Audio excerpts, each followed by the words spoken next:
What's going on, guys? Today is Monday, March 23rd. Is that the day? Is it? Yeah, it's March 23rd. We're about to start week 3 of Candido's program. We've had a lot of major setbacks with going to Miami. We missed some of week 2, so we repeated that. And then I hyperextended my knee, so we didn't finish week 2. So we're jumping to week 3. And today is a heavy bench day, so we'll see you guys in the gym.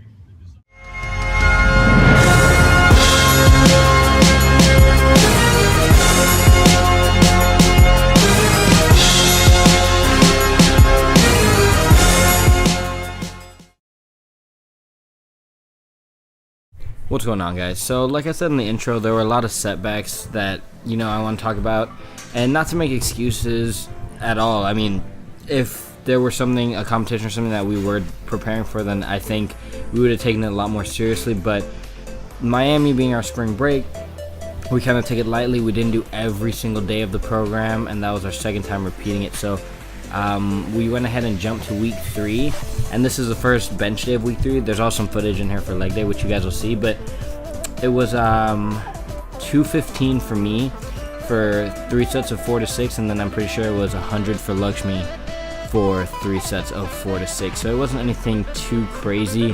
I keep saying this every bench video, guys, and honestly I feel like it's just getting old, but I keep trying to figure out my grip width, guys. On the second day of this program, I went really wide and tried that out. But enough of that for now. If you guys have seen my new series that I'm doing, Tricks of the Trade, there's a lot of tips that I'm going to be giving you guys that help me hypertrophy wise, and this is one of them. So people are wondering why I'm going so slow and stuff, and stay tuned, guys, because there's a very big tip here that's helped me grow my chest tremendously. But basically what I want to get across here, and why I told Lakshmi that we should film our accessory work, is to show you guys that it's not all about lifting heavy, especially if you're building muscle. 135 for sets of 8 isn't heavy for me, but doing these negatives on this specific day, I was going at a tempo of a 4-second negative, 1 second concentric, and no pause at the bottom or the top. So we did some flat bench, went ahead to the incline bench like you saw. We then did a low incline dumbbell. If you guys have seen my videos before, you know that I don't particularly like the angle of the incline bench because I feel like it's too much shoulder. If an incline bench could be at this angle, I would have that as a staple in my movement every chest day, guaranteed. But the fact of the matter is there are no adjustable incline benches, or none that I've seen at least, that are actual benches set up. So it's hard to bring this into a power rack. So we always get some kind of movement at this angle, whether it's an incline fly or just an incline dumbbell press. So after we did this, well, actually here you'll see me doing the same thing, and I really like this. Like I said, with the negatives, it was really a nice chance to just work on my form as well, guys. I know my elbows flare out a little bit, and when I'm going a little bit slower with a little bit of lighter weight, I really can focus on my chest and not put too much strain on my shoulders. So we did incline dumbbell, and then we went ahead to do some work on the cables. I really do like to use cables in my chest movements just because I like that constant tension. I mean, I'm a big proponent of doing your big compound movements and you're using dumbbells, but at the end of the day, I feel like I really have to finish out on some kind of either machine or cable that gives me tension throughout the whole movement. So we just did these incline flies and then supersetted with Sven press, which you guys know I like a lot.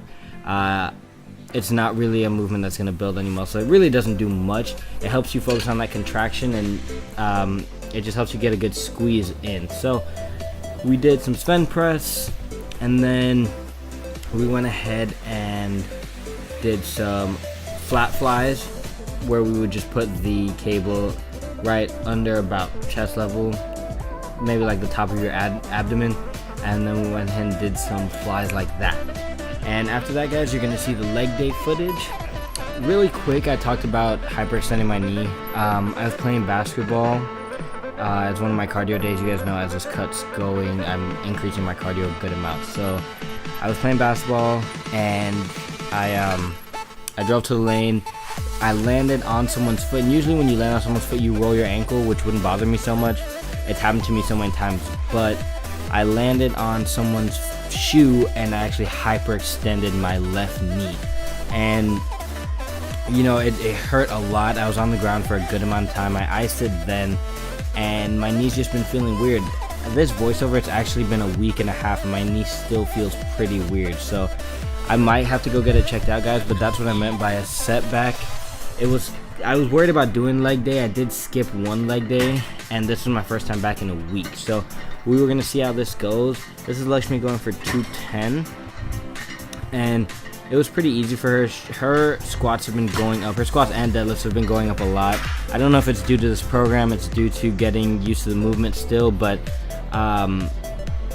her lifts have been increasing greatly. And then this is just 275 for me, sets of 3 to 6, and honestly they didn't feel really good. I don't know if it was, my knee didn't physically hurt while I was doing this. It hurt a little bit after, but I think before I even went in, I was worried about it, and in the back of my mind, mentally, I wasn't focused because I kept on thinking about my knee, and you know, what if something happens to it, make sure not to lock out. And the issue is that I can't straighten my knee. It doesn't hurt at any other point, but if I straighten my knee, it kind of loses all feeling. So that, I realized when I just said that sounds pretty bad, but I'm hoping it's gonna get better. I'm taking care of it, and that's that for the knee. So with the setbacks, guys, like I said, we just went to week 3 because we decided that we're gonna run the program. So far we're gonna, you know, make up for what we can